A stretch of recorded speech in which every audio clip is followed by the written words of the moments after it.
And you ain't black.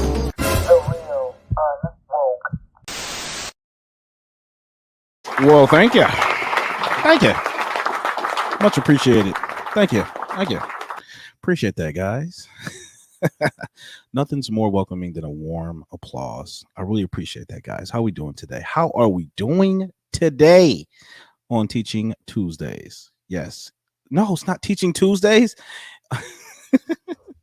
It's Manhood Mondays, which is very appropriate for tonight's discussion. Manhood Mondays. Good grief. I'm telling you, sometimes I'm just on go. You know, I just lose track. Time, days, months, weeks. Sometimes, you know. I mean, what the heck? How's everybody doing today? How we doing? Who do we have in the chat here, guys? You already know. First one in the chat, you will get a shout out. How are you doing today on Manhood Mondays? Manhood Mondays. I like the sound of that. It's got a nice ring to it, you know. Deborah is in the house. How you doing, Miss Deborah? Thank you so much, and I appreciate you know, what you do for me on the back end. I really appreciate that, and I'm definitely follow up with those sources. Yes, look, why am I only seeing one like, guys? Why am I only seeing one like? What are we doing? What are we doing here? All right, are you guys just what? You don't like me anymore? What? You just, what is it? What's going on? I need to see them likes up. You know what I'm saying? Tanya, what's happening? How you doing? How are you? Hope all is well. Hope all is well. Who else we got? Barbara said, hello, Neil. Going to try to watch on TV. Happy Mondays. Yes, certainly is a happy Mondays. And wish you were here, Barbara. But you are here in spirit, right? Guys, I had a really crazy day. It was just, I don't even want to go off on a tangent, but you know, you ever just have one of those days where it just like sucks the life out of you? I'm like, oh my gosh, I don't know if I can be spread thin anymore. It's just, you know. Well, thank you, Deborah. I should be at least 7 likes. What are y'all doing? Like, come on. I think there's like a percentage or something I'm supposed to be having over here. We got some ninja watchers in the crowd. You know, you got some people here, but they're like, should I like it? Should I not? I don't know. You know, all right. Okay, guys, you want to treat me like that? Okay, cool. You know, I'll be all right. I'll be all right. Anyways, Manhood Mondays. And like I said, tonight's topic is very, very important, guys. Last time I was on, I got raked over the coals. Yeah, man, but you're a better man for that, you know. I'm sure you've been through worse. And I appreciate you returning. I really do. Thank you, my friend. It's all love, Walter. You know it's all love. No, nothing more than that, my friend. But anyways, guys, look, I know some of my thumbnails, they're just like so outlandish. My topics are just so, you know, they're so, what do you want to call it? Provocateur, maybe. But what do you want me to say? I mean, this is what my view is, my perspective. And typically, whenever I'm giving my perspective and my view, it's rooted in reality, facts, data, and statistics as well. So, and what I'm going to say unequivocally is that gangsters and thugs, all that entire lifestyle, that criminal way of living, is feminine in my view. Now, this is not a slight to women, okay? I want you guys to follow me. So what I'm saying is, essentially, these guys are very emotional, and they do not operate in a male masculine frame. And we're going to talk about this. We're going to get into more detail, but before I do, I need to get them likes. I mean, I need you guys to get the likes up. Like, seriously. Like, now I'm taking it personally. Get the likes up while I sip my tea or my apple juice. Yes, it's apple juice. Okay, it's apple juice. Get off my back. Rhonda's in the house. How you doing, Rhonda? Hope all is well. Hope all is well. I'm sending blessings and positivity you guys' way. Blessings and positivity. So, make sure you receive that, because we all could use a little bit of that, especially in our modern crazy upside down world today. Anyways, guys, I got a few videos we're going to go through, because I have to use video footage to exemplify my point and what I'm trying to convey to you guys. Because are you politely trying to say that, oh, Deborah, come on, Deborah, really? Now that's just uncouth. Well, you know what? For lack of a better word, yes, I am, Deborah. I am absolutely trying to say that, but I'm also simultaneously trying to be YouTube friendly here. So, and of course, I want to be able to articulate this clearly, so you guys can understand where I'm coming from. Because I know a lot of people don't agree with me. I understand that. I respect that.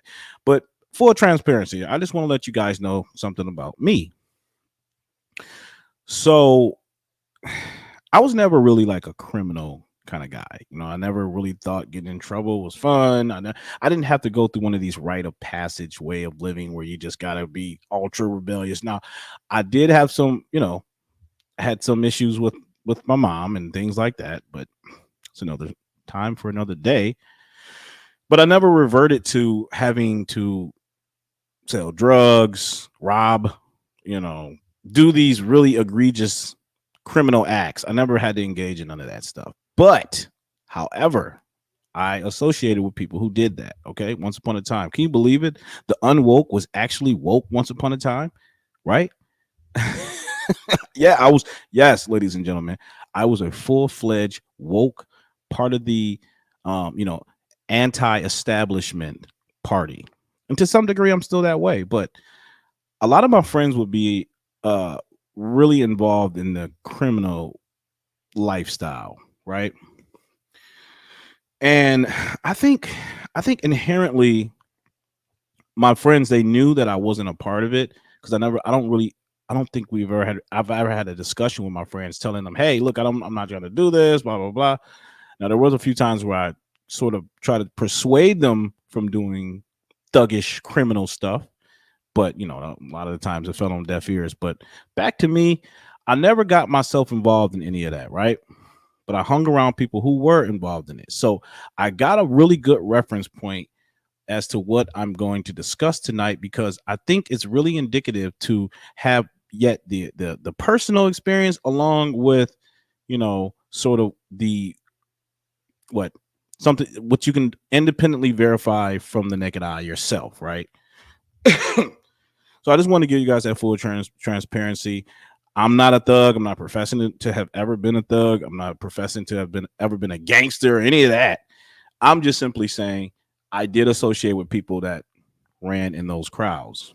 You feel me? So before we get started, let's talk about what is a thug, what is a gangster, what do they look like today, right?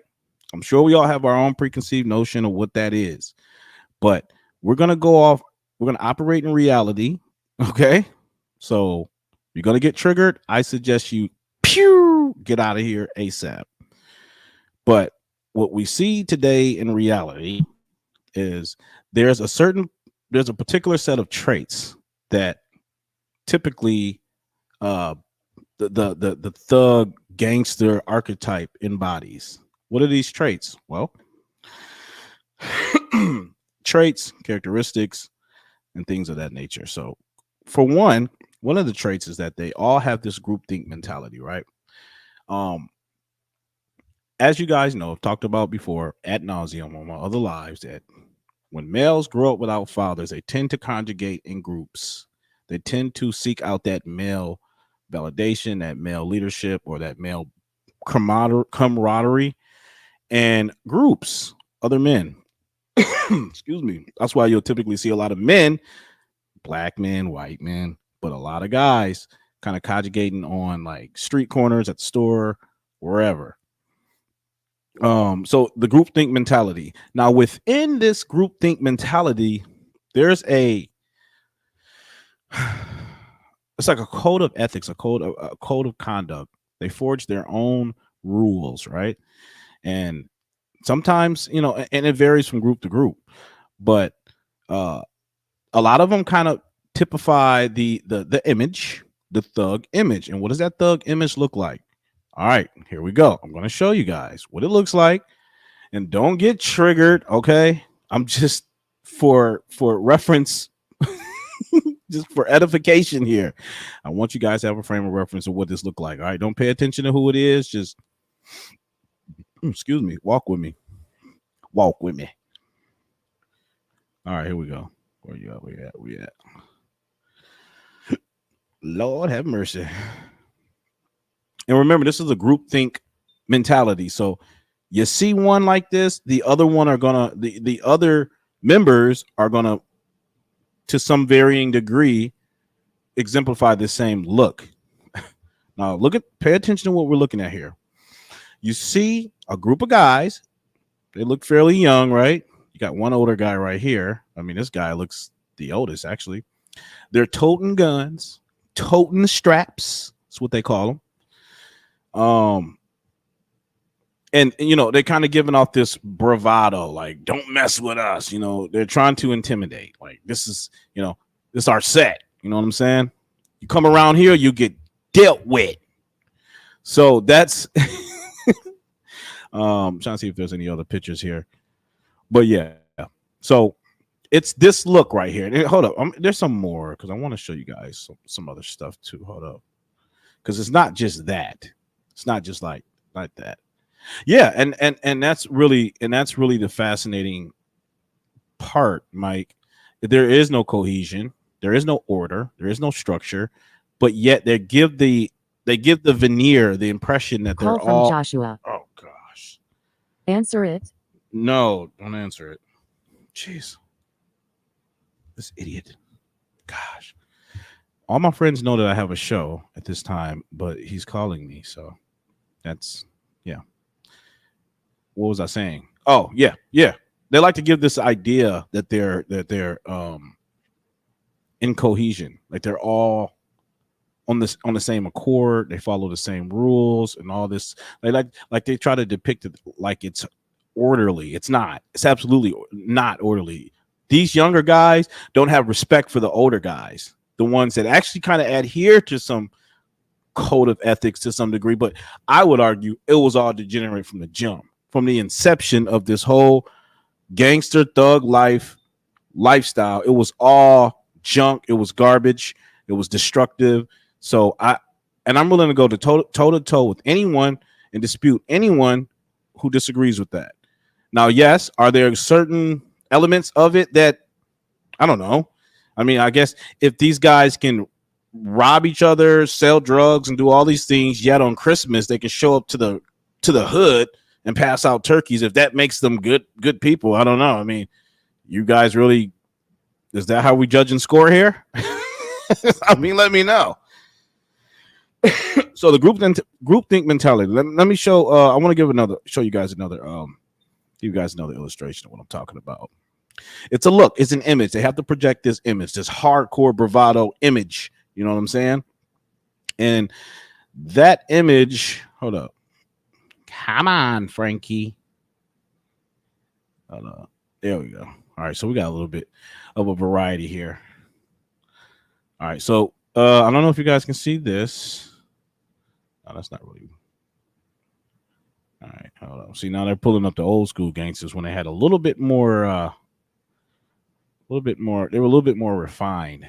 But look at them, they're not like that today. Nowadays, just a bunch of wild banshees. And they're, never mind. All right, so let me just go here, I guess, because I wanted to show you guys that, aside from the, wearing the the same sort of clothing and rocking the same bandanas. Now the bandanas are supposed to be representative of their set, which is, Crips. So this is what they're supposed to be representing. Hey, this is our group, blah, blah, blah, blah, blah. But you see that throwing up what they set, and the homies doing it. I'ma do it. I roll with my homies. I ride with my homies. That's the mantra. So, but because I can't find it, so for time's sake, I'm just gonna tell you. So a lot of these guys usually have tats. They're all tatted up, entirely tatted up. I'm talking about face to the neck, to the ears, to the back, to the legs, to the feet. They are tatted up. They like wearing tats. A lot of them have, family or whatever they may have inscripted or tattooed on their body. But for the most part, a lot of them have their hood, their set where they grew up, or or a dead homie tattooed on their bodies. So the tattoos are big. This is not a slight to people who have tattoos. I personally don't have tattoos, but I'm just simply telling you, in this lifestyle, it's this projected image of we are rogue, we're tough, we're bold, and sometimes it could be a little ostentatious. Deaths nowadays, today, you can hear it all through the music. It's all interspersed on the music you hear. And I know this crowd here, you guys don't follow or keep up with the music of today. Neither do I.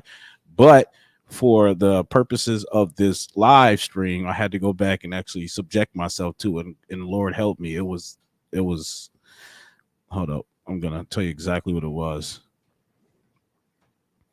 It was. Retard alert.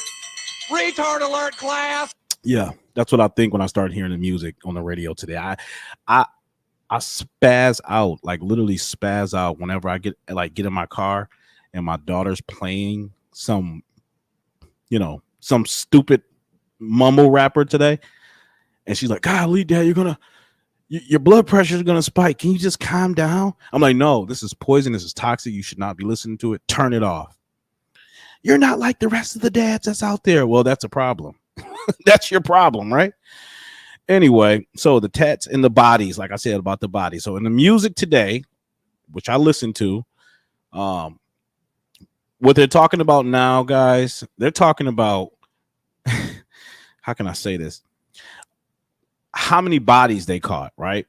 What is that expression? That expression essentially is how many. You're not the top dog. You're not the big guy, the top, alpha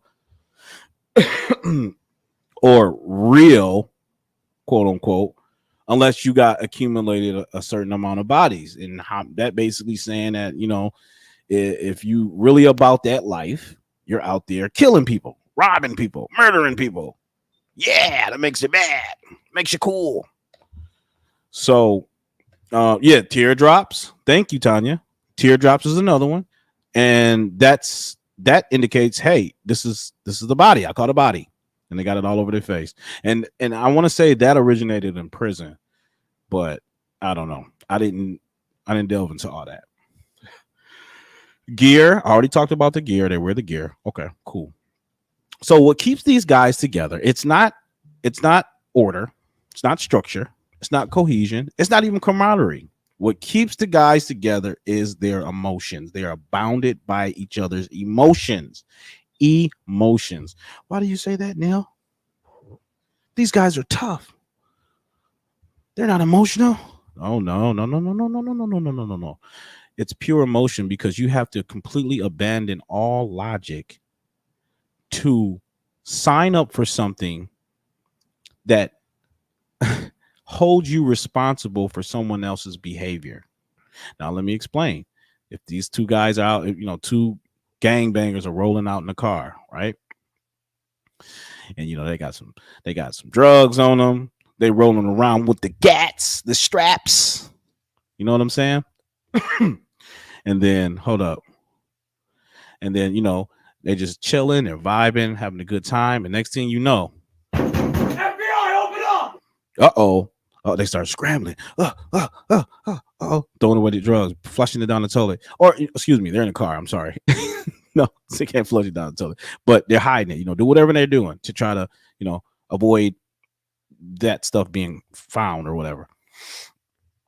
So the officer pulls up on them. This is what I'm talking about right here. This is the problem what I'm talking about. So when that officer says, "Hey, you guys got anything in the car?" Both of them are going to deny it, of course. And they're going to interview you guys individually. And this is the emotional part, because they're going to find the drugs. The cops are going to find the drugs. This is 2022. Okay, they got dogs. They got technology to find it out. It's really easy. But the problem is they're going to keep their mouths shut in front of each other, right? Because they have to this is the emotional part, right? The emotional component. I'm not gonna rat on my boy. This is my homie, right? Even though I had nothing to do with it. This my boy. This my dog. So they're not gonna say anything. Now take their butts down to the precinct. What do you think gonna happen? Put a 1 in the chat if you know what's gonna happen once they put these guys in individual rooms and the police the police at the precinct. What do you think is going to happen?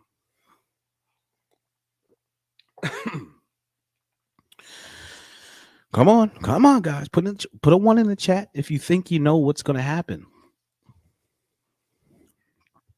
I'm waiting for like 1. Oh yeah, Mike knows. Yeah, Mike, I know you know, man. Okay, so look, I guess Mike's the only one that knows what's gonna happen. Mike, you're the only one that watches first 48, so congratulations to you. Anyway, yeah, absolutely. They're gonna rat each other out. Actually, guys, cases. I don't know if you guys knew this, but 85% of convictions are done. 85% of convictions are due to confessions. So dudes that's portraying this persona that they're hard, they ain't gonna say nothing, they're gonna do the time. These guys are ratting out 85% of the time.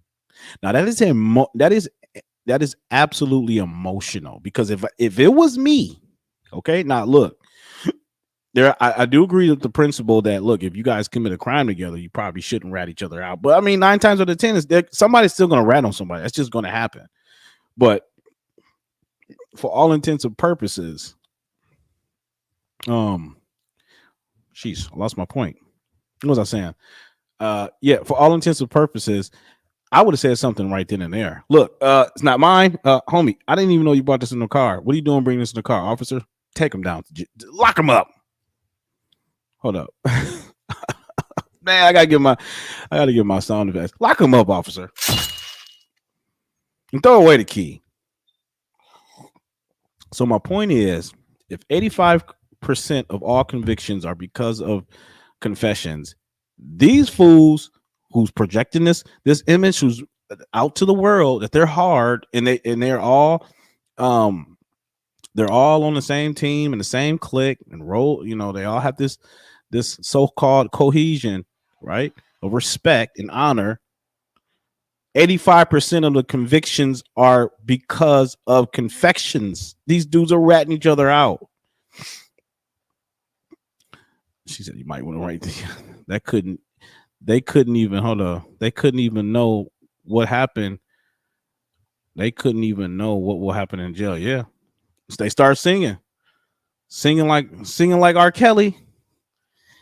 I don't want to go in the closet. All right, so let's move on. So I'm just gonna kind of run through some of the traits, guys, that you will see. These guys, a lot of these guys are indecisive. Just this sheer fact alone that you actually have to go bond yourself, become part of a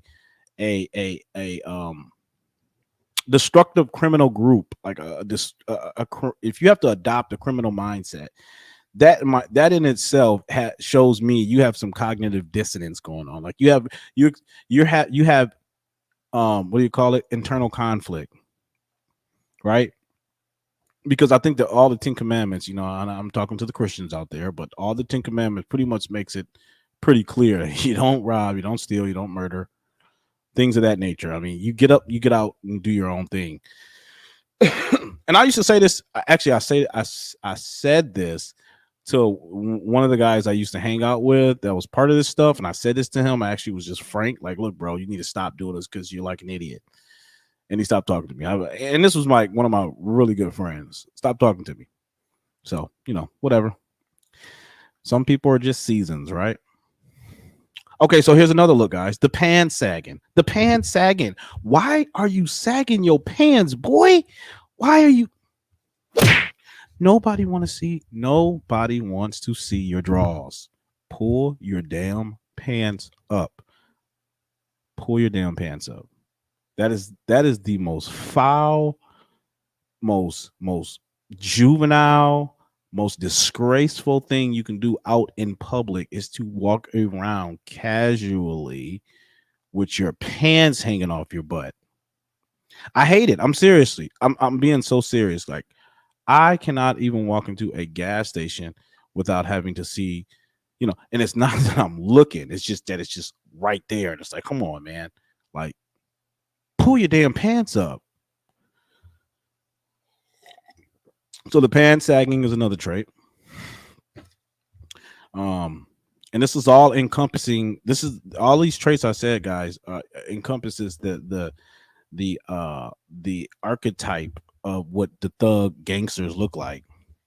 Because if you profess to be anything outside of that, especially in the black community, you are not authentically black, right? If you don't associate your blackness with criminality, make sense. This is disgusting. Okay, these guys are materialistic. They're bolstering. And guys, these are not masculine traits. This is what I'm trying to tell you. Pay attention to all the traits that I'm just describing. The outer, the exterior, right? Emotional, indecisiveness. These are all traits that are not, they're not typical of men. Like, men do not have to seek outwardly validation. We don't have to seek that. We're pretty stoic. Men are supposed to be very stoic and logical. Yeah, you're right. I agree, bro. Definitely. Let's see. So the culture. So once we have a disproportionate amount of people, young people or old people, I mean, there's some old gangsters out there, wannabes, right? But when you have a culture that precipitates these habits, right, and fosters that environment, you then have younger children growing up admiring and idolizing that, right?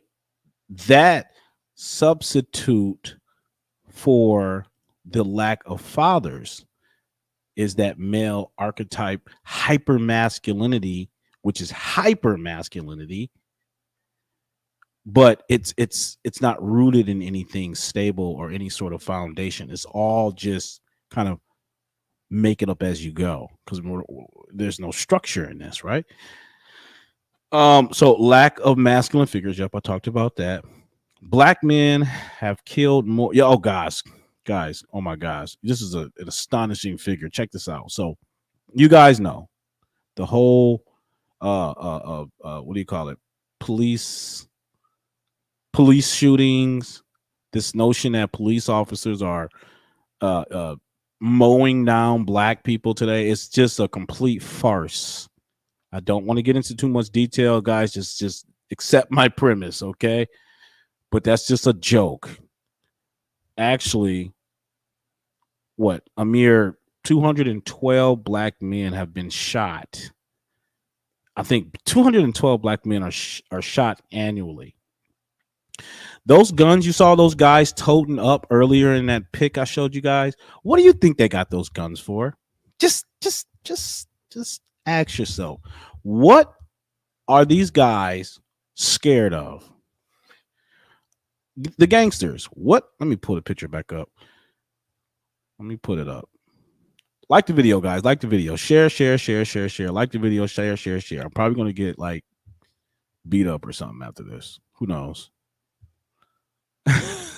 Who cares, right? All right. So, what do you think these guys are toting these straps for? What do you think they're holding these guns for? Like, are these guns? Are they protecting themselves from the Ku Klux Klan? You guys think that they're trying to protect themselves, and just in case someone decides to burn a cross on their front lawn? Is that what's going on here? I mean, is that too much of a stretch? Because if you ask me, they're protecting themselves from each other. They fear each other. The gangsters and the thugs fear each other. They don't fear the white man. They don't fear Ku Klux Klan. They don't even fear the police. They have these guns for each other. Let's carry on. Guys, I want to show you a couple videos. Yes, it's going to be a hint of explicitness, but it's not like any sort of it's not like nothing sexual or nothing like that. But I need you guys to see these clips. I'm going to show you a couple clips because I promise you this is going to this is the epitome of what I have just been describing so far. Pay attention to it. Yeah, I agree, James Dooley. Gotta fear the Lord. Hold on, let's give you some love for that. Amen.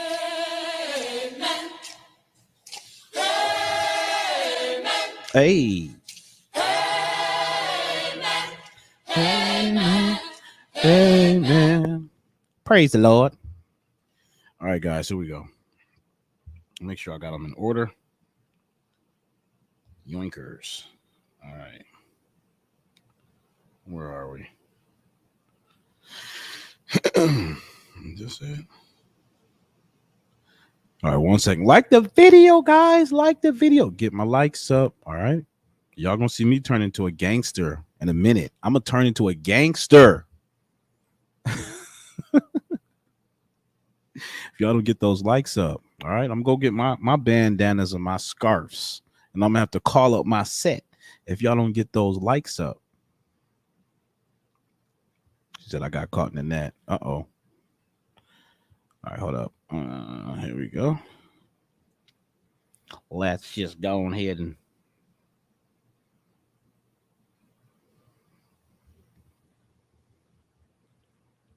all right, 1 second here, look. Oh, come on, Frankie. There it is.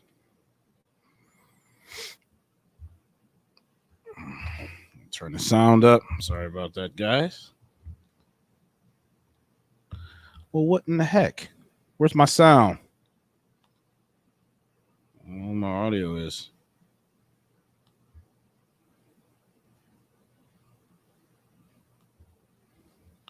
Oh, man, guys. I don't know. I don't know what's going on. Sucks.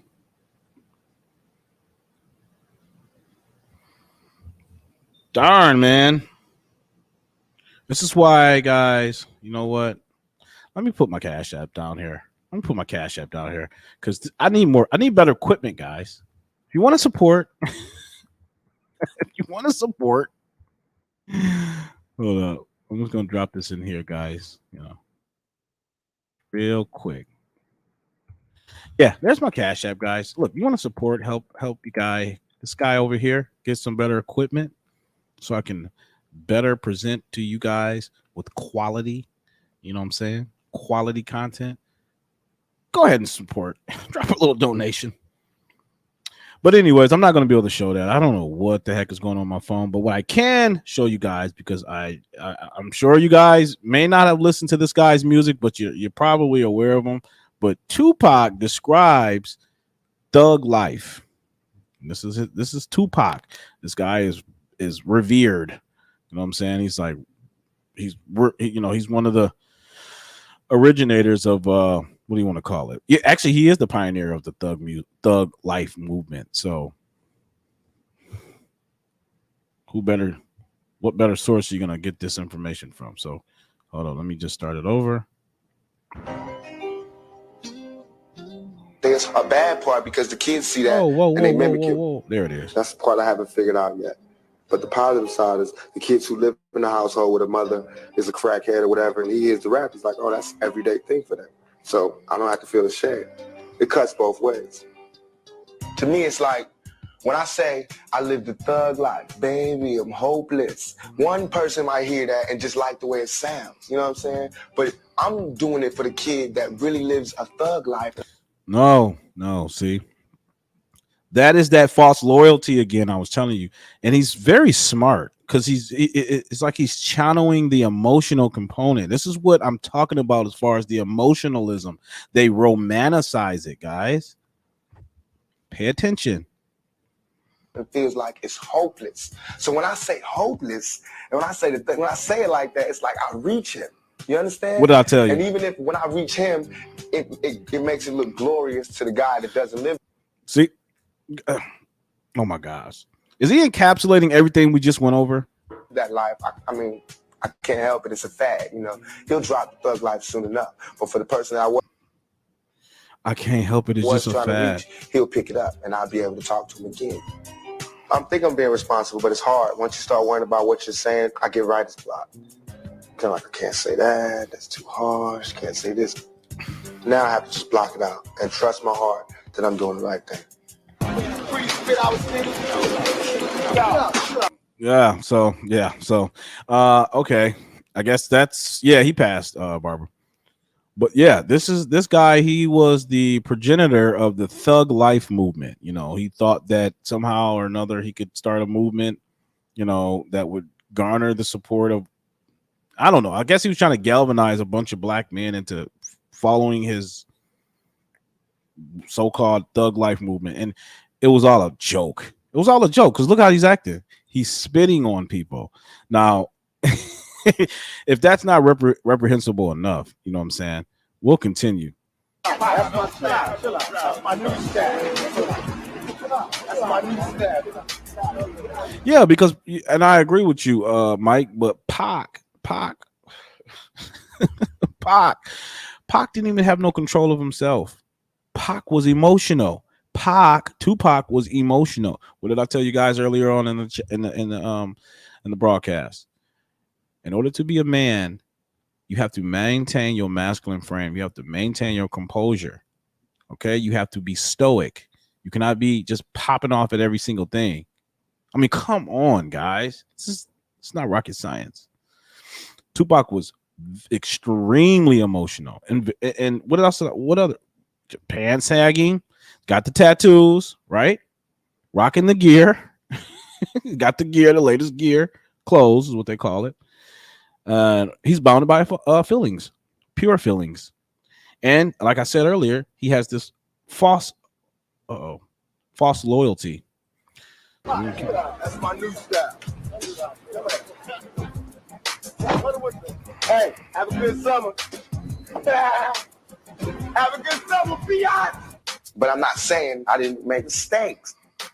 Like some of the things I said when I was fighting the Hughes brothers. I beat up the directors, the ministers, the sign. Let me tell the whole world. All right, tell them how you did with that. Chump, punk, slump, you know what I'm saying? You'll have a chance to come here and rebuttal. No, they won't. They better come now. Check this out. They fired me, but did it in a roundabout punk snitch way. So I caught them on the streets and beat they behinds. You know what I'm saying? Okay. Yeah. Street justice. They were talking smack. I caught them on the street and I beat they behind. Y'all heard it. And I promise y'all, Tupac is loved. He is beloved by all of majority of all black people. I mean, a lot of people in our culture love Tupac, and this guy was a total freaking wreck. I'm like, how can y'all fawn after a freaking emotional beta male? Like how? Because he rapped hard lyrics, or what is it? What is it that draws you and compels you to believe Tupac was exemplifying a man? There's nothing about him that exemplified a man. In fact, his mother was his mother told him his entire life that his father had died, and turns out that his father was actually alive, and he didn't find that out till like later on in life. I think a few years before he was shot. But what are we talking about here? That's thug life? Is that what it is to be a thug? It's to be erratic, essentially? Is that what we're talking about? Yeah. But let me go ahead and show you guys this. This is really what I want you to wanted to show you guys, because what I'm about to show you is really going to illustrate how this mentality works. This thug gangster mentality. I'm gonna show y'all how it works and what it really looks like straight. Let me just pull it up because I couldn't do it with my phone, which is fan-freaking-tastic. Come on. Jeez. I hate it when my internet just moves like molasses right now. All right, here we go. Here we go. All right, guys. Yeah, full disclosure. It's a little raunchy. So, all right. Forgive me. All right. Don't judge me. But again, I got to use this material to illustrate my point. So this is what I'm about to show you guys. This right here is called Hood Vlogs. This guy, he started a YouTube channel where he goes to different hoods all throughout the United States. And in this particular video, he visits Chicago. Yeah, the murder capital of the freaking nation. He visits west side of Chicago, and guys, these people are acting like straight fools, straight up monkey fools. And yeah, it's a little bit of cursing, guys, a little bit of swearing, so it's not me. So yeah, here we go. Let me just stop sharing this. And if it makes any of this makes you guys uncomfortable, please, by all means, you can, I don't know, go to another channel for like 5 minutes or something. All right, here we go. Like the video. I don't see y'all liking my video. What is going on with you? You better like my video right now before we fighting. See, I told you, y'all turning me into a thug right now. Don't turn me into a thug. Hit the like button so I can confine that inner thug in me. All right. I don't want to release that. It's not a pretty sight. There we go. Appreciate it. All right, guys, here we go. Here we go. This is it, guys. This is everything. I got more points. I'm gonna be intermittently pausing and kind of describing what you guys are watching. But yeah, just let's go. Uh-oh. Do that. That's the difference. You feel me? We on the 1300 block. You feel me? This motherfucking phone me. Chirac. Division, all type of shit. Division, motherfucking Central, Mayfield, Parkside, that's all us. You feel me? Mason, all that. So you feel me? Like right now, this the West Side. So you got past this, all this, like the United Center. We got the jungle. So right now, that is basically describing to him the different, the segmented areas of the hood. The hood in its totality, and it's obviously segmented off where there's different areas where certain groups, other certain territories that certain groups dominate, and other, vice versa. Now, this right here, guys, this is what we are watching right now is the false loyalty to the hood. They have this false loyalty to the hood. Now, for everything Tupac was worth, all right, the guy we just put on with the bandana and was spitting at the reporter, this guy, he did the same thing. He professed to have this false loyalty. He's never going to leave the hood, blah, blah, blah. The funny thing is, when he got rich, he moved out of the hood, and he actually had to write a lyric. He wrote some lyrics, basically, because I get the impression that he was getting some backlash for moving out the hood. And he said, this is the lyric. I promise you. This is what he said. He said, I moved up out of the ghetto. What he said? He said, people ask me if people want to ask me if I'm still down. I moved up out of the ghetto, so I ain't real now. Ooh, we're going to touch on that. For the BDs, that's all my people know right here. Big time. We breaking down Chicago. That's still a West Side. You feel me? For sure. So what's going on? So besides that, after that, you got the South Side and shit. That's what people know Chief Keef from. You got King Louis. You got who all from the West? South Side. King Von. Dirk. King Von. Most rappers come from the South Side. Oh, guys, in case I didn't tell you guys this, but rappers today, in my opinion, my view only, you guys don't have to co-sign this, but I think rappers today are modern day slave catchers. They are enslaving the young minds of our day today. I promise you, they are enslaving the minds of our youth today. And essentially these kids, they may come from really stable backgrounds, but after hearing this music, they start perpetuating this self-fulfilling prophecy. They'll start off, square kid. Next thing you know, they hanging around a kid that's a little bit more of a roughneck, and then they'll start mimicking certain behaviors and traits from the friend. And the next thing you know, it's all sort of like gradually materializing. They listen to the music, they're hanging around the friends. So that cultural impact really can it really can suck these kids into basically deprive them of their life, because it'll rob them of their true nature. I feel like we up north. You got Polo G. You got Polo G. Young Copy, all of them up north. Good morning, Ann. I mean, good evening, Ann. Thanks for joining. What I was about to say, the East Side, you got my people in the real. You got my people real them over there. Who else over there on the East Side? We fuck with No Limit. You know that. Yeah, right. Who else on the East Side? And guys, what did I tell you earlier? They're all conjugated. Tell me, why do you see more? What? 1, 2, 3, 4, 5, 6, 7, 8, 9. Well, guys, why the hell are you seeing? How many did I just count? 9 grown men, and it's more than that. I mean, you'll see it, but why are not? Why is there a group of 9 men literally sitting outside, conjugated, not doing a damn thing, nothing productive? What are you doing? They're just sitting out here, just hanging out, chilling. How is that? How is that?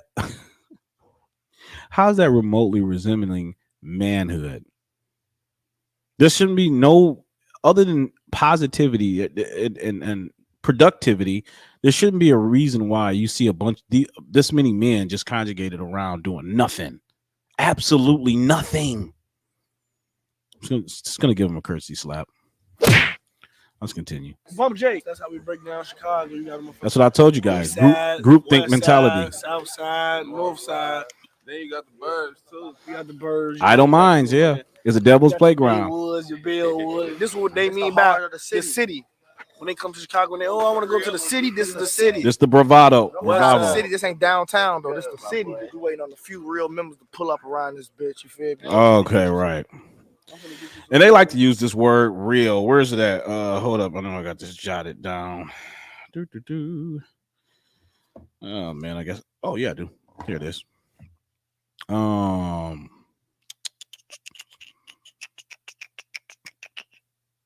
Gosh, I thought I wrote it down. But what you'll hear a lot is this idea that man, I thought I had it. I'm sorry, I wrote it.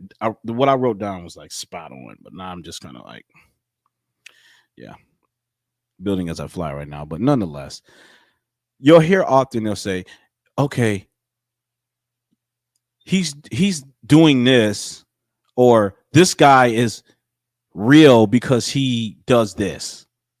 So they'll equate being real with some sort of like bold, outlandish act that for the most part, most of the dudes wouldn't participate in themselves.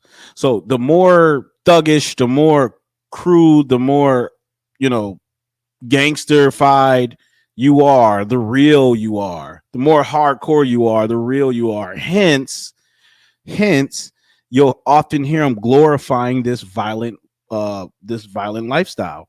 They'll glorify it because it's almost like you get credits. It's like that's how they keep score. That's how it's quantified. You get credits for being dangerous, right? And completely having no disregard for humanity. That's noble in their eyes. So you'll hear this whole notion of real. Yeah, this the real. This is my real homie. And I'm only using it in this context because, again, it's all about the vernacular. And these guys have their own particular way of communicating that to the outside observer, you guys may not understand. But again, I'm somewhat privy to it. I mean, I've been out the game for a while, but I'm somewhat privy to it because, again, I did the same thing. I didn't have my father there, so I sought out fatherhood in the streets too with my homies, my friends, and all that good stuff. So let's continue. Chicken on time beef and some shit. Shout out to Stylist, my mother. Shout out Look at all these people. Why is this many people outside?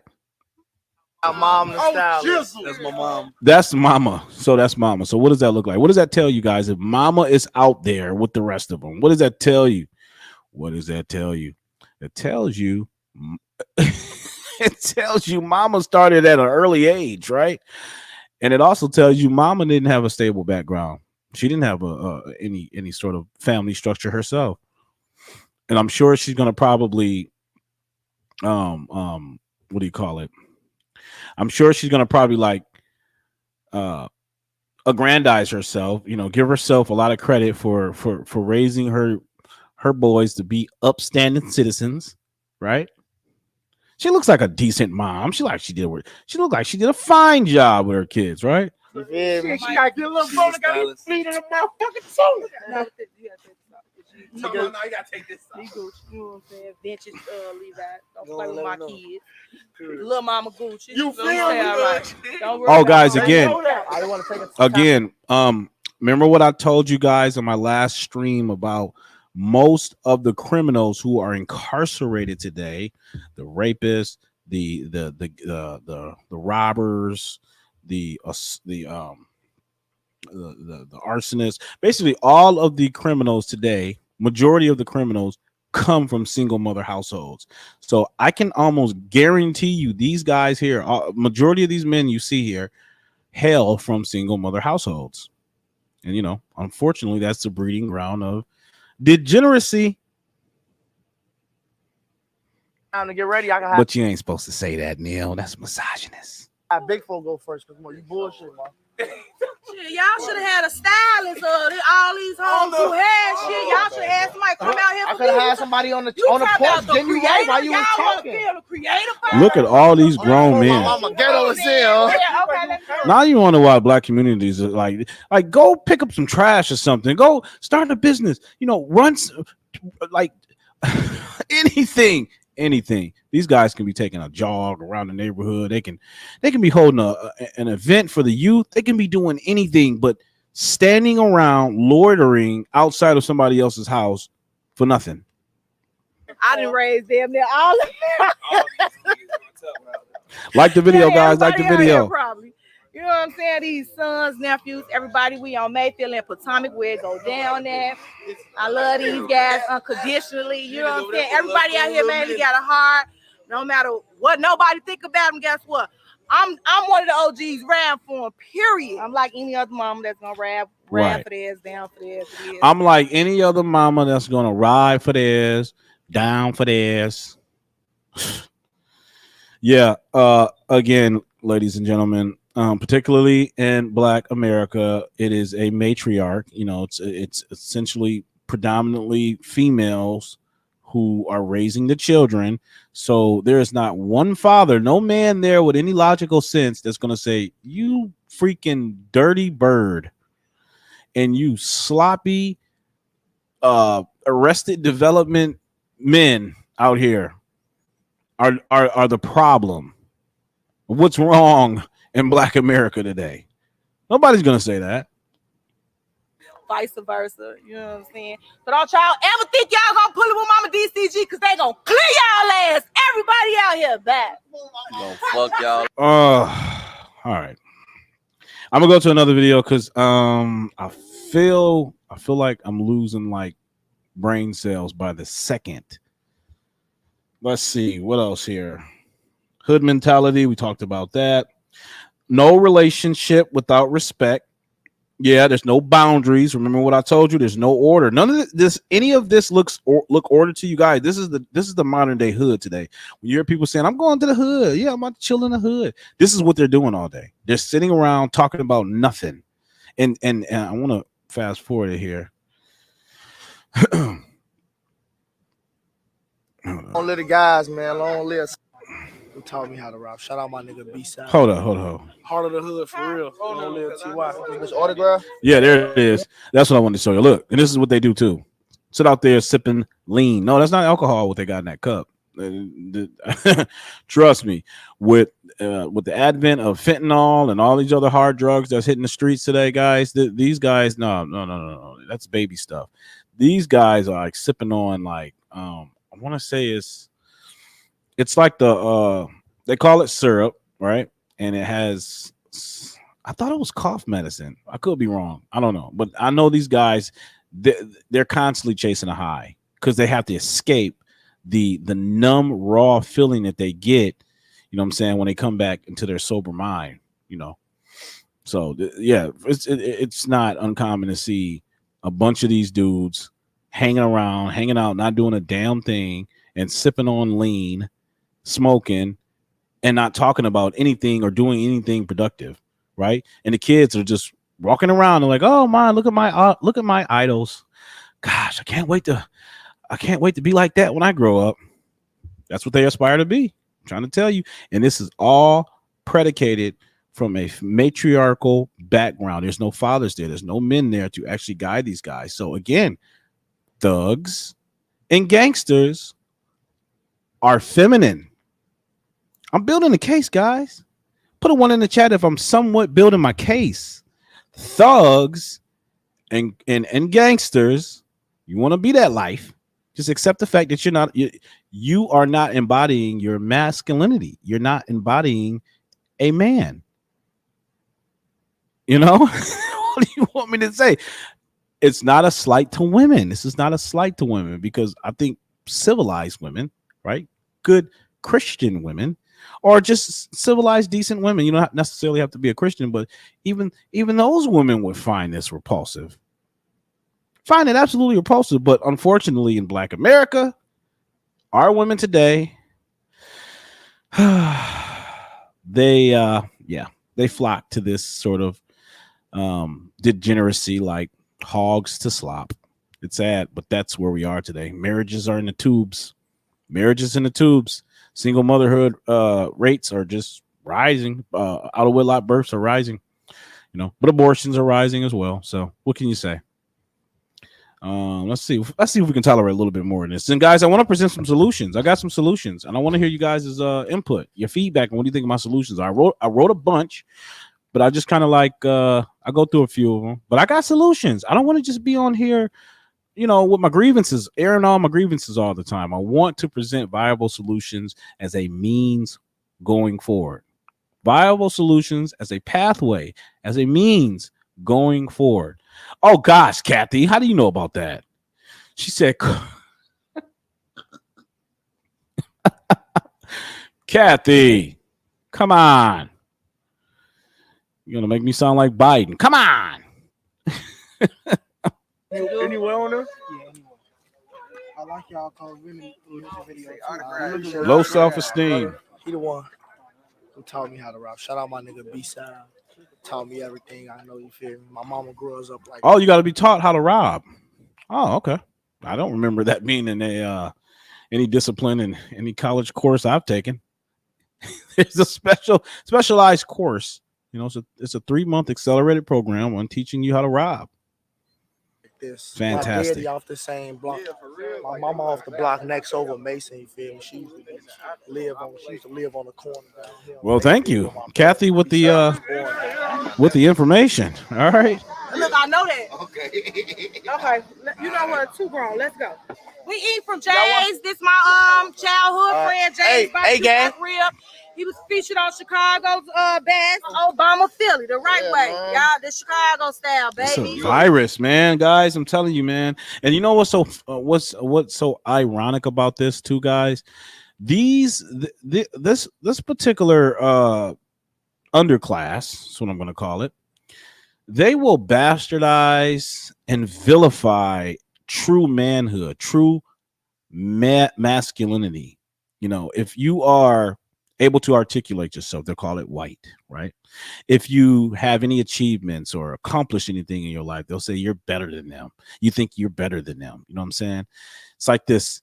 I don't know. It's like the adage of misery loves company. They want to see you down where they are, right? They don't want to see you achieve. And if you dare think outside of the block, the monolith, the group think mentality that we touched on earlier, if you dare go outside of that group think mentality, you will be shunned.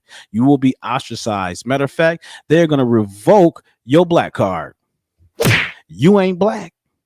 That's what they're going to tell you, because you ain't hood enough. You ain't real enough. I mean, you ain't you haven't committed enough criminal acts.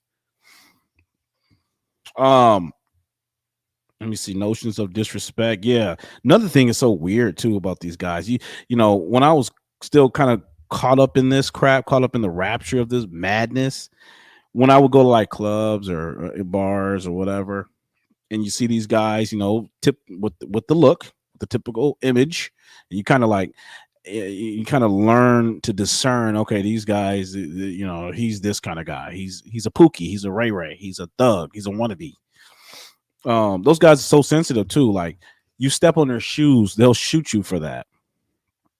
You look them the wrong way, they will blast you for that. So anything can trigger them. Anything will trigger them. Now, does that sound like components of masculinity? Is that you can't even be given an awkward stare, or someone gaze at you wrongly, gawks at you in the wrong way or whatever, that you gotta kill them for that? Does that resemble masculinity? That's what my point is. So no, it doesn't. It's quite feminine. So let's talk about some solutions, guys, because I'm a little bit over, so I'm gonna try to like speed through this. So one of the solutions that I put forth is that we need to, people who have embraced this subcultural mentality, this groupthink mentality of thug life and want to be a gangster, you have to start encouraging them to be free. They have to free themselves. And the very notion of freedom disproves their existence. It disproves the whole entire reasoning as to why these guys are, you know, continuing to perpetuate this behavior or this way of living. Because the reason why it disproves it, because their whole predicate, what they will predicate their argument on as to why they are the way they are and what they had to do. You know, I got to do what I got to do. You know what I'm saying? I had to sell them drugs. You know what I'm saying? I had to take care of my family. No, you were free to make better decisions. You were free. You had free agency, and it was of your own volition to do the things you did that got you locked up. You know what I'm saying? That was your choice. So the very notion of freedom is intimidating. So that's what, again, it had to castigate people who actually made it out the hood and become something of themselves, made something of themselves. They have to shun those high achievers. Freedom diffuses identity, guys.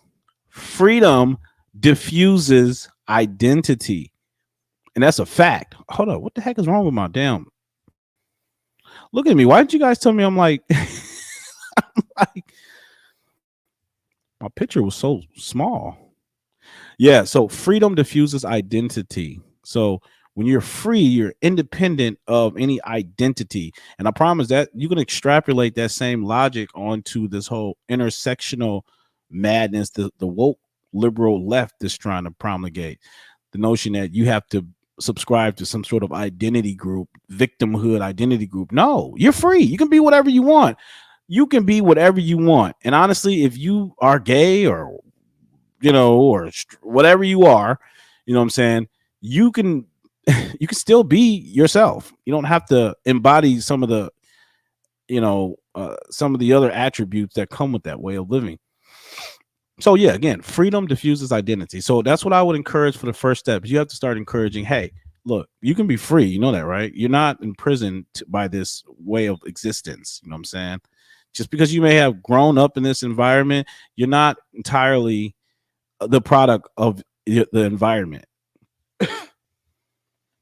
Yeah, I did. I know. I put myself in a small box. Okay, so another solution. Let's see.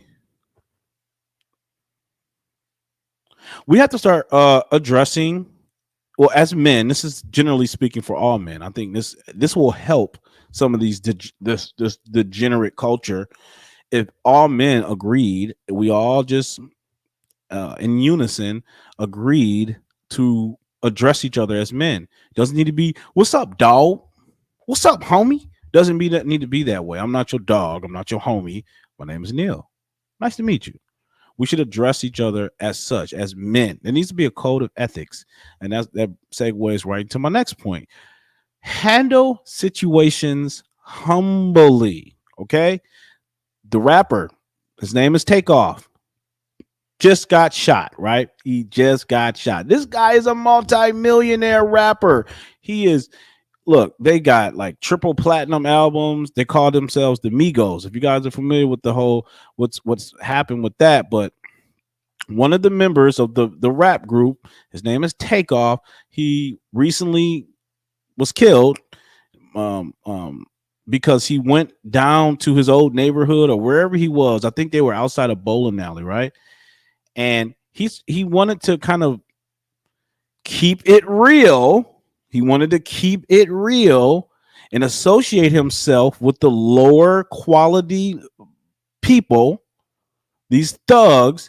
And unbeknownst to him, he don't even know that these guys are jealous. Like, they envy his position. This guy's a multimillionaire. What is he doing hanging out with them? But nonetheless, he was there.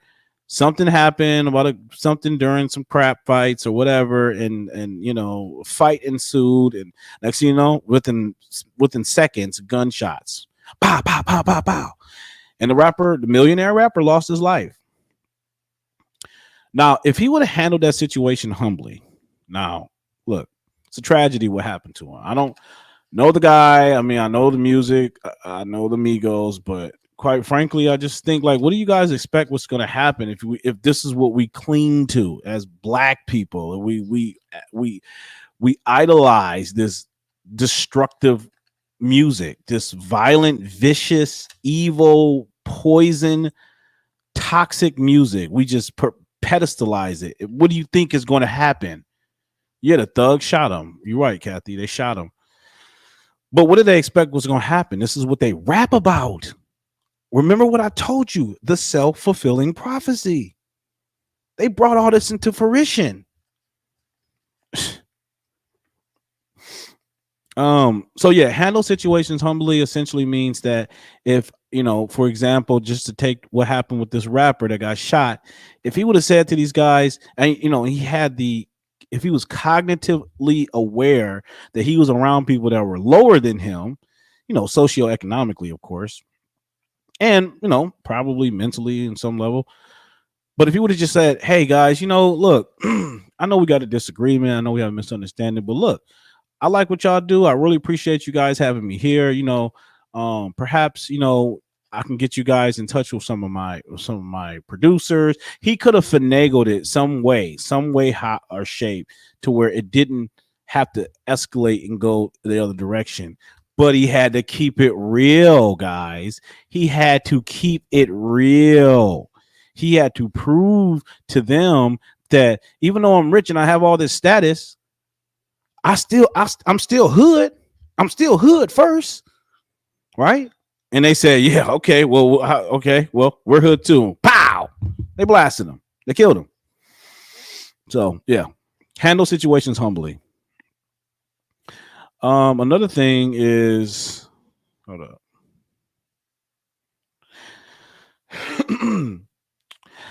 I'm just going to go down to these. I'm not going to try to articulate. I'm just going to read some of my viable solutions. But guys, write these down so you can really think about them. Like, even if you got to go back and replay the live, but these are really viable solutions. And I think I'm really going to I'm really going to do something with this.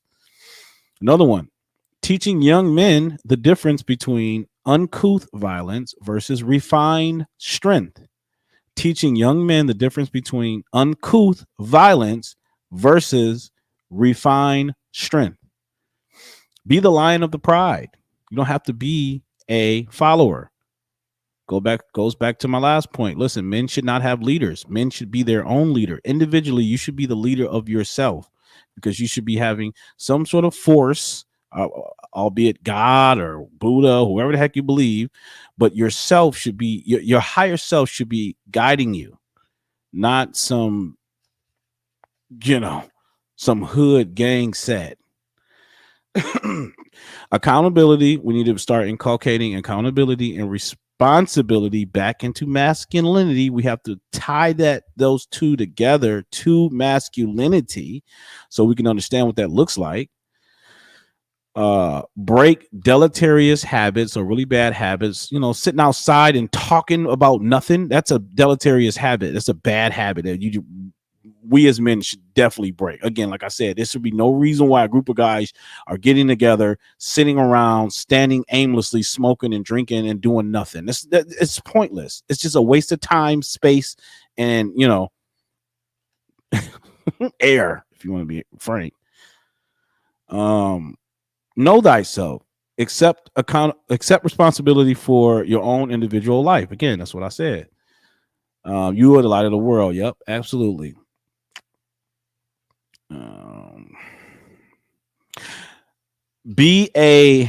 Hold up. This is Jordan Peterson said this quote, very famous. This quote is really well. I don't know if you guys are familiar with Jordan Peterson, but let me just read you this quote he said. Where in the rat tarnations did I put it?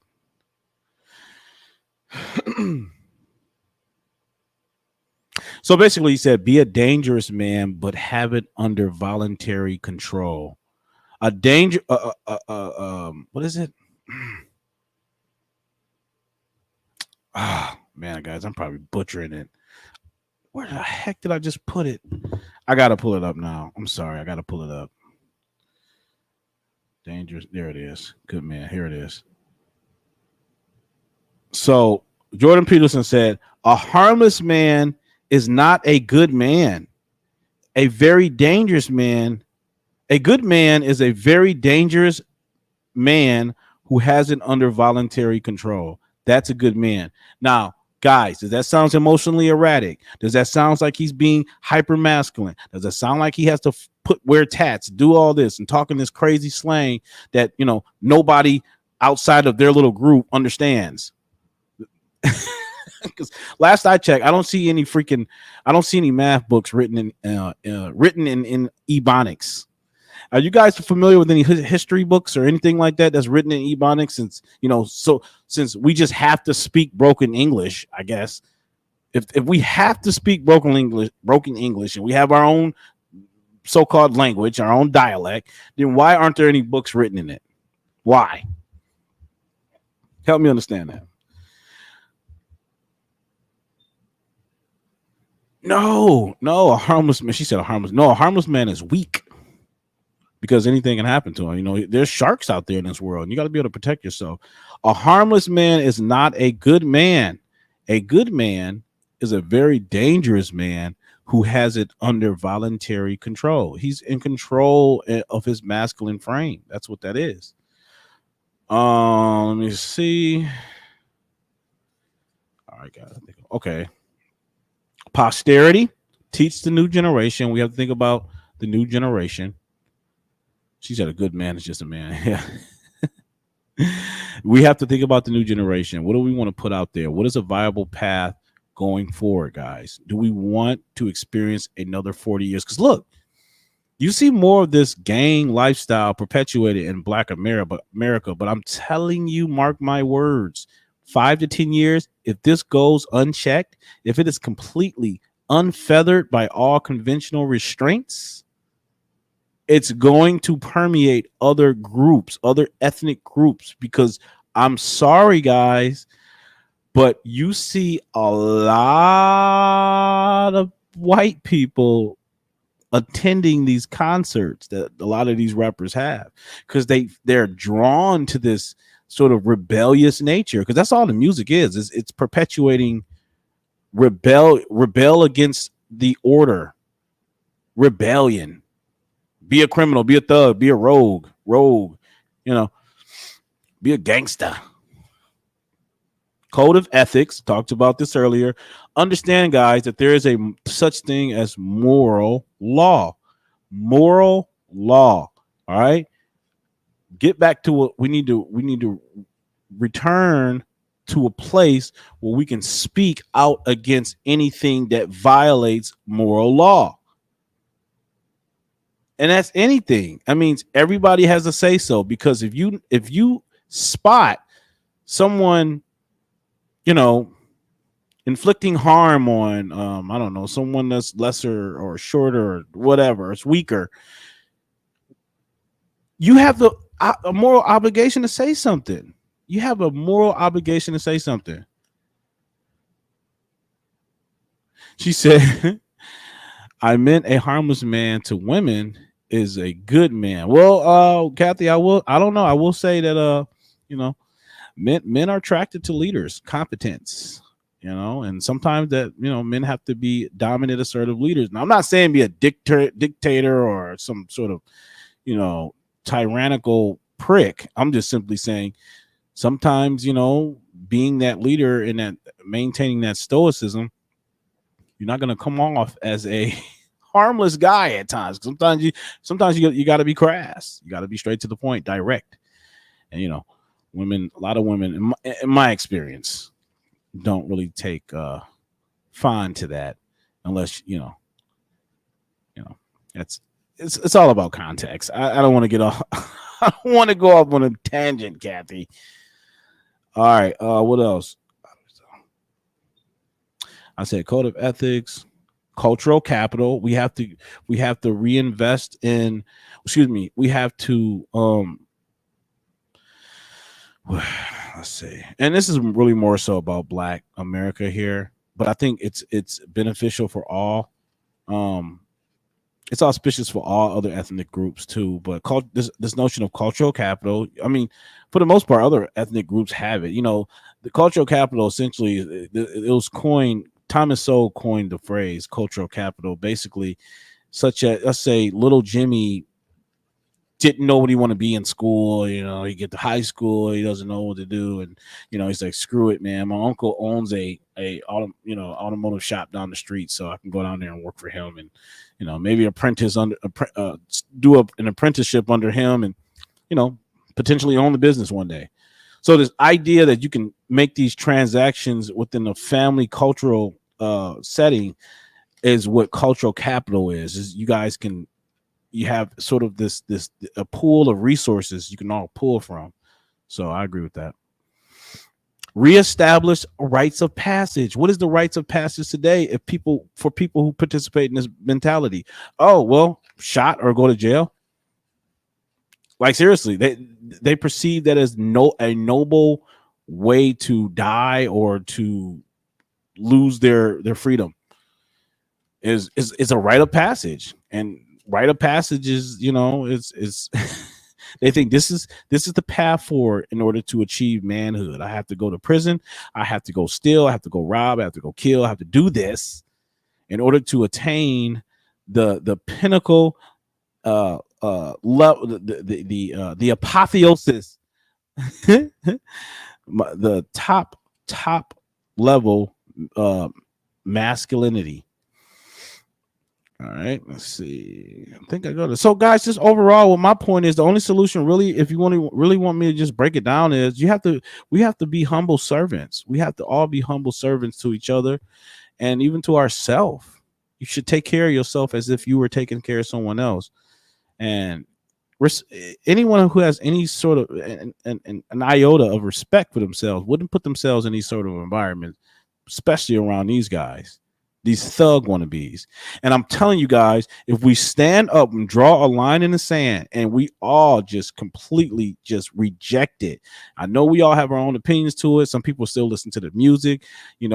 I don't personally listen to the music anymore because I just can't. It's completely filth. It's all pure evil. It's all pure evil. Death, destruction, drugs, sex. That's all they talk about. And it's disgusting. It's not manhood. It's not manly. It's not masculine, and it's not manly. It's not emblematic of manhood. So this is why I entitled this broadcast "Thugs and Gangsters Are Feminine," because they do not fall into the category of masculinity or manhood. You guys, you understand? Did it all kind of like circle back here? Yeah, I don't listen to the music anyway. I appreciate you guys for liking the video. I really do. I hope that we really delved into some things. I hope that I was able to enlighten you guys on some points, highlight some of these cultural aspects within this lifestyle and how it has such a an influence on a lot of our youth today, because they see their elders perpetuating it and embracing it, embodying it, and this is what they're looking essentially aspire to. So yeah, you do, Kathy. You definitely got to go back, guys. Share the video, like the video. I'm gonna drop the Cash App just in case you guys want to help a brother get some equipment. You know, just you know, just gonna throw that out there. Well, I hope I did a really good job articulating today. I really hope so, guys. I hope that you guys got some valuable content tonight. But again, I always appreciate you guys, and you guys already know how we end this. Don't come on now. You know how we end this. We are speaking truth, only truth that coincides with reality. And I promise you, we will reinstitute morality. Peace.